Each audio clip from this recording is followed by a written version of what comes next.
roi de gloire fasse son train. Luther à se séparer. Je sais qu'il était catholique, moi augustinien, et c'est par rapport, je pense bien, si je ne me trompe pas, Luther. Je crois qu'il était moine augustinien. Et c'est cette question qui se posait sur Marie qui l'ont poussé à se séparer. Puisque, est-ce que la Vierge Marie n'était pas éternellement au cœur de la Trinité? Moi, j'introduis pour dire notre vocation, c'est-à-dire notre origine est en Dieu.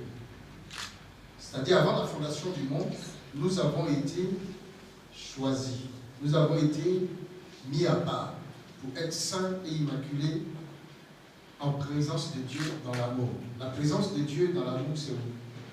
C'est au cœur de la Trinité, c'est notre vocation, notre origine et notre devenir.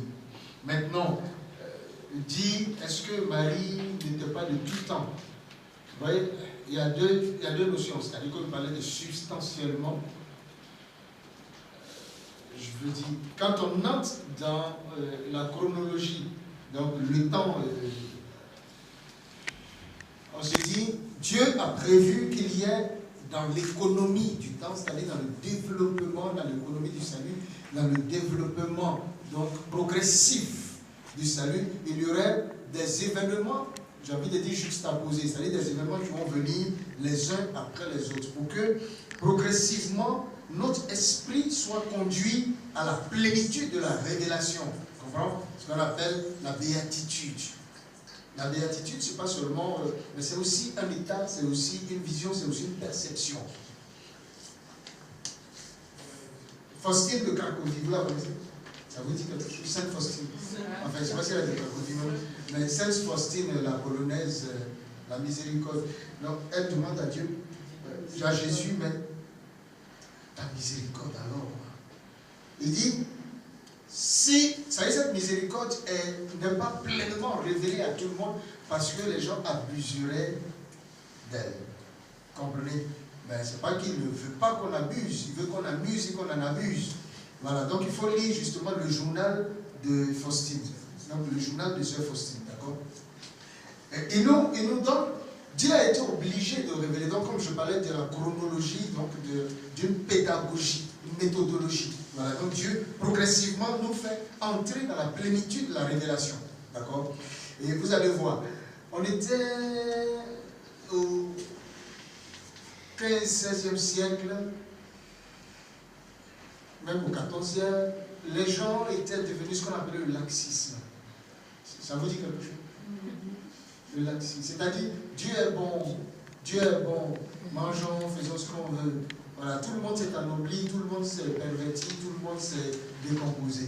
Et puis est venu le temps du jansénisme, ça vous dit quelque chose?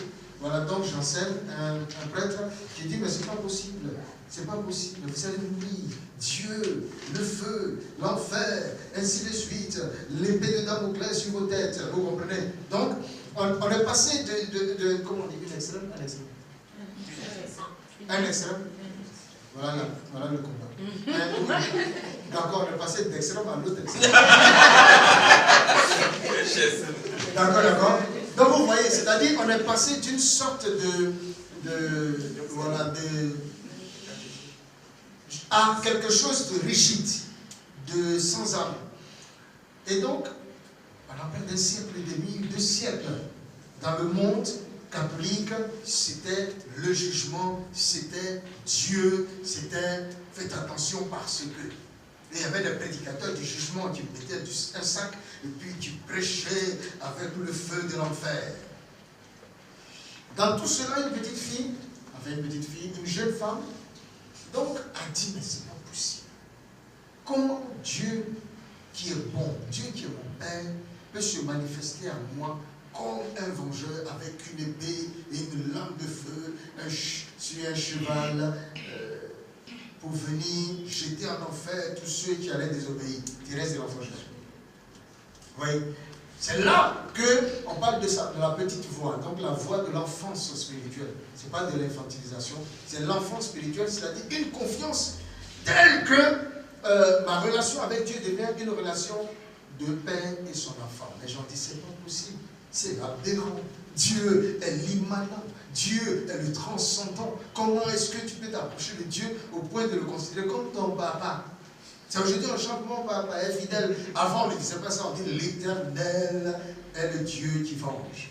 D'accord?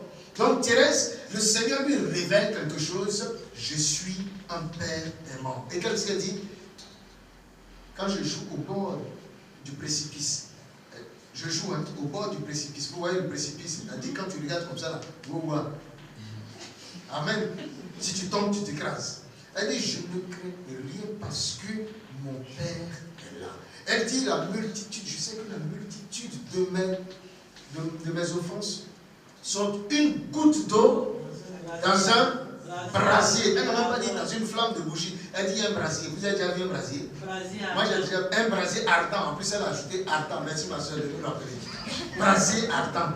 Une goutte d'eau. Jette une goutte d'eau dans un brasier ardent. Qu'est-ce que ça fait? C'est consumé même avant de tomber. Ça ne peut pas éteindre le feu. Donc le feu de l'amour de Dieu est tel que tout ce que nous sommes, tout ce que nous avons, c'est nous sommes enfants de Dieu. Et enfants, nous le sommes. Est-ce que vous voyez? La deuxième chose, Jésus lui-même a dit, lui qui parle de jugement, il dit à Nicodème qui est venu le voir en privé, un maître dans la connaissance, dans la doctrine. Il lui dit, c'était de nuit, il lui dit, Dieu a tant aimé le monde qu'il a donné son Fils. Parce que Amos nous a rappelé qu'il a donné. Dieu est donc un don sans retour. Un don sans retour. C'est-à-dire, il a donné là. C'est pas dire que la robe que je te donne, c'est comme ça qu'il traite ça. Ça oui, ça, je veux plus. Si tu fais ça, je te prends ça tout de suite. Je vous dis ça pour. Bon, on n'ajoute pas ça sur vous comprenez? C'est-à-dire, ça c'est un don avec retour. Du style, si tu traites ça mal, je vais te reprendre ta robe. Amen. Non, non, non. Quand Dieu a donné, il a donné. Quand il a donné l'amour, il a donné l'amour. D'accord? Et il dit, le Fils ne juge personne. Le jugement, le voici. La parole que les hommes ont rejetée, nous sommes là maintenant vers le 17. La parole que les hommes ont rejetée, c'est cette parole que tu vas te juger. C'est-à-dire, c'est la façon dont je me positionne par rapport à la parole et à l'amour de Dieu. 2 Timothée 2, 12 à 13. Renier la parole qu'il a donnée. Oh, il est sa parole. Et il ne peut pas se renier parce que nous sommes son image. Donc, renier sa propre image, renier sa propre ressemblance, vous voyez un peu quelle apostasie. Est-ce qu'on comprend de quoi il s'agit? Maintenant, après qu'on dise, c'est vrai qu'on a insisté sur la miséricorde, l'amour miséricordieux de Dieu, mais ça nous choque parce que nous, dans notre inconscient collectif et même personnel, c'est que ce que je fais, c'est pour mériter. Le jour du jugement, on va ouvrir un gros cahier et Dieu va lire tout. Et puis maintenant, le tribunal va siéger. Le tribunal a siégé quand Jésus est mort. Maintenant, c'est moi qui dis, est-ce que je prends l'avocat ou bien je ne prends pas l'avocat? C'est de ça qu'il s'agit, l'amour de Dieu. C'est est-ce que je veux l'avocat? Et l'avocat, il plaide là où on est maintenant. C'est-à-dire là maintenant, il est dans le ciel et il plaide pour nous. Quand il dit dans le ciel, ce n'est pas forcément en haut, mais il est au ciel et il plaide pour nous à la droite du Père. Il est en train de plaider. De sorte que le jour où je comparais devant lui et qu'on dit on a ouvert un livre, le livre va noter quoi? 0. Puisqu'il a tout effacé. Est-ce que vous comprenez de quoi il s'agit? C'est de cet amour-là qu'il s'agit. De cette miséricorde. J'ai introduit la dernière avant de finir. L'histoire. Oui, l'histoire de Luther. Franchement, c'est bon d'aller consulter maintenant. Parce que si on doit c'est comme un 100 thèses jusqu'à 99 thèses de Luther qui ont fait que, vous voyez, c'est beaucoup de choses. Ce n'est pas, Luther n'a pas, non, c'est pas à partir de Luther que le protestantisme s'est séparé de la Vierge Marie. Hein. C'est Calvin qui était l'anti-marial. Luther a écrit avec une relation avec la Vierge Marie, mais c'est extraordinaire. Il a écrit des livres sur la Vierge Marie, il a continué, il a vécu sa vie. Je vais dire chrétienne, il était toujours chrétien. Mais il est resté attaché à la Vierge Marie. Mais les choses ont commencé à se compliquer et la séparation a commencé à se faire à partir d'un Calvin. D'accord? Jean Calvin. C'est à partir de lui surtout que les choses sont cristallisées et puis progressivement on a dit non, on ne veut plus de ça. Mais ce qui principalement a fait que Luther a quitté ou bien a exposé ses thèses, ce n'était pas la relation avec Marie. Non, ça c'est plus tard. Donc en fait, si on vous a invité ici, c'est pour que vous puissiez c'est pour vous forcer à regarder nos tableaux.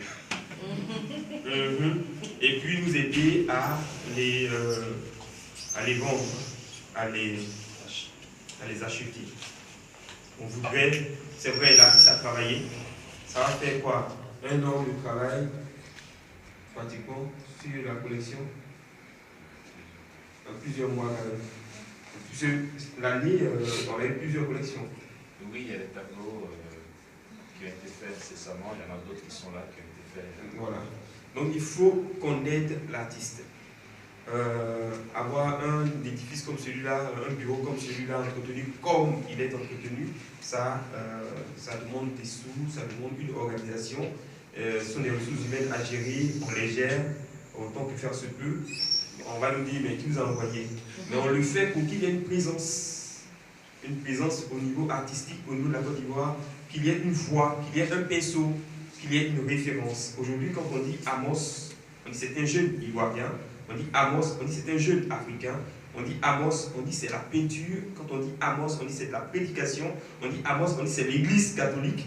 Donc il faudrait maintenant, il a fait son petit show, il faudrait maintenant que nous fassions la promotion, la duplication de cette information, passer l'information à nos amis, à nos connaissances et à nos patrons.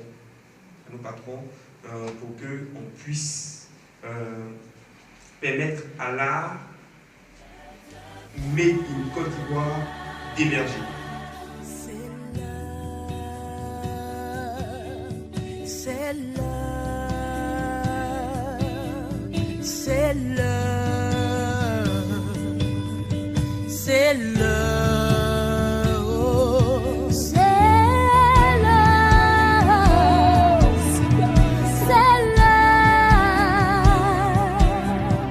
c'est l'heure,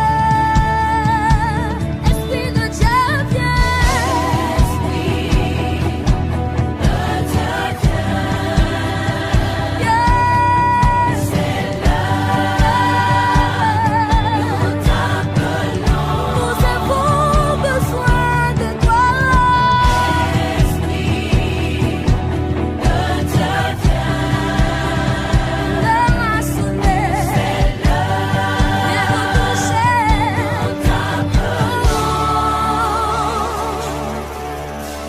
nos cœurs attristés, nos âmes angoissées, ont soif de toi. Toi seul peux guérir, toi seul